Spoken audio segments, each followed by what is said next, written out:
ఇప్పుడు కొంతమందికి ఆత్మలో మండిద్ది. అసలేంది దేవుడితో గడిపితే ఏంది తప్పు అంటాడంది.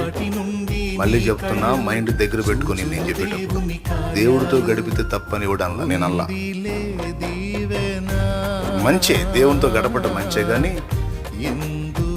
ఇంటి వారిని నిర్లక్ష్యం చేస్తే అవిశ్వాసి కన్నా చెడ్డవారు. మరి దాని సంగతి ఏంది? అది దేవుడే రాయించింది. మరి భర్త సంగతి ఏంది? వాళ్ళకి జరగాల్సిన న్యాయం జరగొద్దా? వాళ్ళ బాధ్యత నెరవేర్చవా? ఇంటినేమో సైతానికి అప్పచెప్పి లోకాన్ని ఉద్ధరించుదామని బయలుదేరా భక్తురాలా.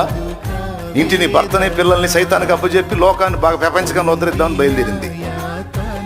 ఏందండి అసలు ఏంటి? నన్ను ఏం పట్టించుకోవట్లేదని ఎప్పుడన్నా నువ్వు పలకరించావు అనుకో, ఎందుకమ్మా నువ్వు దేవుళ్ళో బాగా డీప్గా ఉంటావు, నేను ఎందుకు పాడు చేయటం అని వదిలే. నేను కదిలించి తలుచుకోలేదమ్మాయి.